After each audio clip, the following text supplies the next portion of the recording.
If you guys are interested in being a member, then click the join button down below to check out the available perks. The first tier is only $1.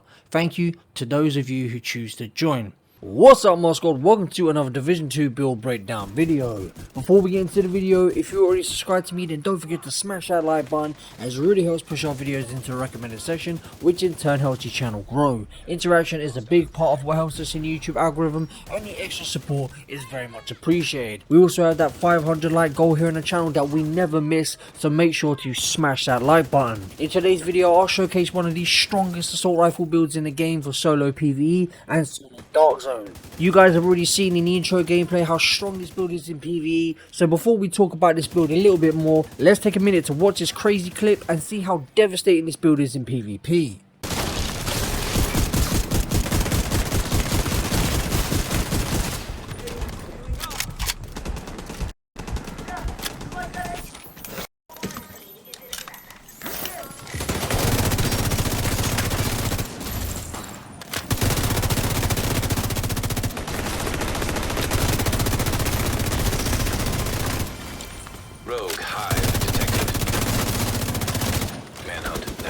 Now that insane clip came courtesy of Blue Rosebuds, a fellow Division 2 content creator here on YouTube who also streams on Twitch. He has also been featured in a previous video here on the channel before, so make sure you guys check him out and show him some love for helping me out today's video. Both links will be left in the description and the comment section below. Also, if you want to see a little bit more of him in action, then I'll leave some even crazier clips at the end of the video.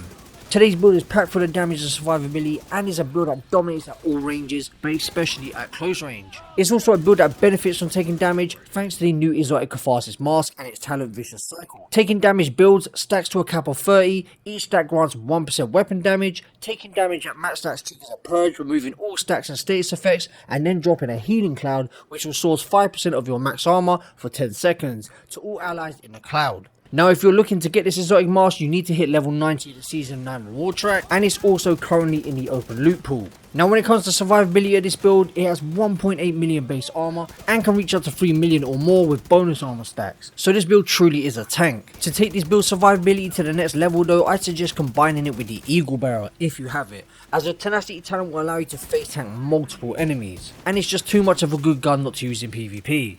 Now, when it comes to this build's damage numbers, you're looking at 800k plus crits to the head of NPCs and 600k plus to the body.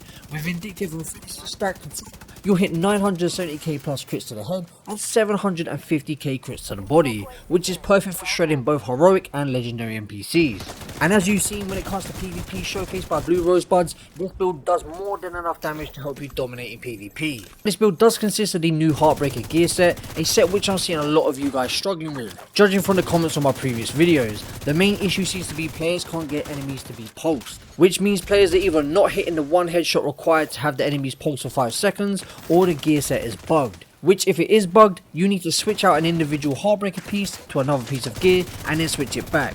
This normally fixes the issue. Also, if you are regularly struggling to hit the headshot for the pulse, then I suggest using the linked laser pointer, which is tied to the technician specialization. This will automatically pulse enemies you point your weapon at. Now, when it comes to the playstyle of this build, I'd recommend an aggressive run and gun playstyle to keep both Heartbreaker and Catharsis stacks high and active, relying on bonus armor stacks and Catharsis heals for survivability. This is currently one of the most overpowered builds in the game for PvE, but for PvP it can be countered pretty easily with the pulse resistant builds, so for PvP it's pretty balanced. This build's perfect for all heroic content, whether that's control points, bounties, countdown or the summit, and as showcased via Blue Rosebuds, is an insanely strong solo build for the Dark Zone. If you have any questions, leave them down in the comment section below and I'll reply like I always do. Now we have spoken a little bit about the build and I'll showcase some of its capable of, let's get into a quick build breakdown before ending this video with some more insane gameplay. Right guys, starting off with the specialization, and there is two I recommend. If you're going to use this build for PvP, you want to use the Firewall specialization. Main reason being is it has the best armor kit in the game for PvP. Your armor kit recovers 200% armor and 200% health over 10 seconds. It's just flat out the best armor kit in the game. Now when it comes to PvE, you want to use the Gunner specialization.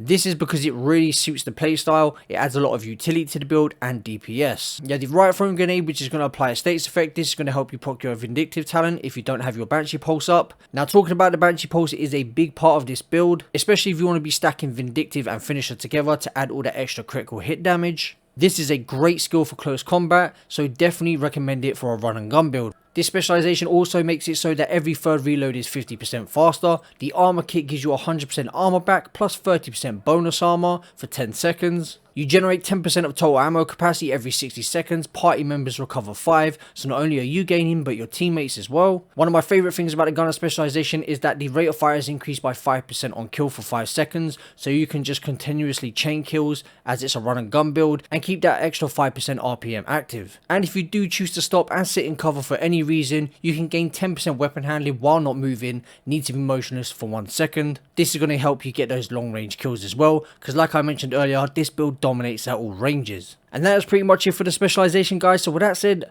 let's get into the build breakdown. Right guys, starting off with the primary weapon, and I have the Carbine 7. You don't have to strictly use the Carbine 7, you can use the FAMAS or the Eagle Bearer if you want the extra survivability, but what I do recommend is if you want to go for more damage, then go with the Flatline Talent, as it just syncs really well with this build, being that you need to pulse your enemy in order to gain damage and armor.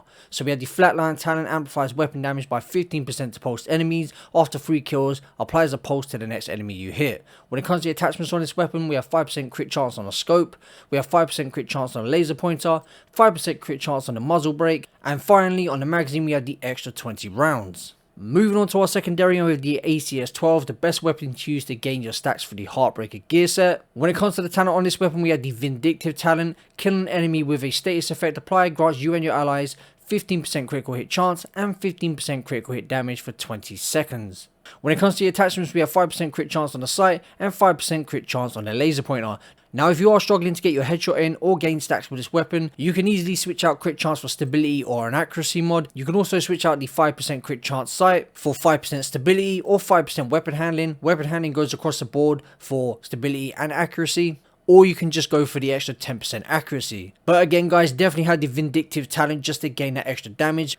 The sidearm we have is the Orbit Pistol, which has the Perfect Finisher talent. Swapping from this weapon within 10 seconds of killing an enemy grants 35% critical hit chance and 40% critical hit damage for 15 seconds. One of the most overpowered weapons in the game and not utilized enough by people in the community. So I highly recommend you guys try and pick this up, or at least get a TDI card with the talent finisher on it. Now moving on to the build pieces guys, we are starting off with the CATHARSIS mask. We went over the talent earlier. This mask is going to help you gain damage from taking damage. Not only that, but you will gain a heal once the damage stacks to a cap of 30. When it comes to the attributes, we have 170k armor, 18.3% incoming repairs, 4.3k armor regen, and 6% critical hit chance via a mod. Moving on to our Heartbreaker chest piece and our recommended chest piece for more consistent damage. We have 170k armor, 12% critical hit damage, and 6% critical hit chance via mod. And we have the max BPM talent, increases max stacks from Heartstopper from 50 to 100. And don't forget guys, your stacks are lost 2 each second. Moving on to the holster, we have near enough max armor at 168k, and then we have 12% critical hit damage. Moving on to the knee pads, we have armor at 146k and then 11.1% critical hit damage. Our gloves are the brand set Seska, giving us 10% critical hit chance. We have 170k armor, 10.8% critical hit damage, and 5% critical hit chance. And finally, moving on to the Heartbreaker backpack, which gives us the cold talent, increases total bonus armor gained per stack of Heartstopper from 1% to 2%. We have 160k armor, 12% critical hit damage, and 12% critical hit damage via a mod. Now I have this as the PVE version of the build, so I recommend using the striker drone to play as a distraction guys, not to do any damage but just to play as a distraction, as it can distract 2 to 3 NPCs at a time. Using this skill just makes it easier to gain your stacks as they're distracted with the skill. And then for our second skill, we are using the Banshee Pulse solely just to gain the Vindictive Talent. When it comes to the build's playstyle, all you really want to do is let your drone fly, stun people with the Banshee Pulse, use the shotgun to gain your Vindictive, or use the pistol to finish them off to gain the Finisher Talent. Either way, you're gaining a load of crit chance and a load of crit damage on top of all the insane damage this build gives you.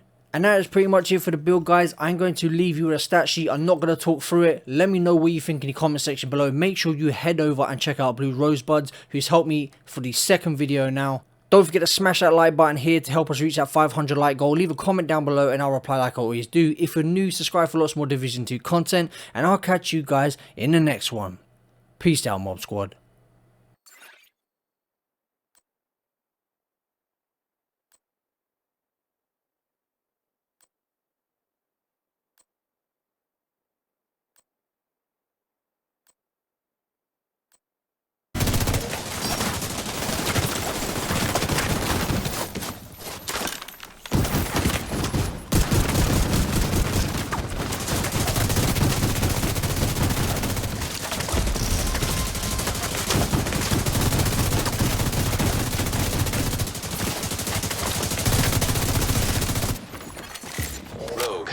5 detected.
Engaging landmark.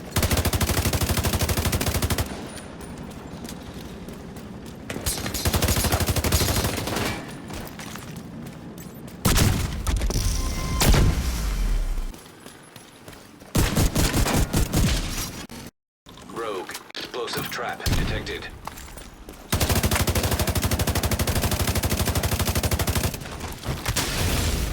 Agent neutralized.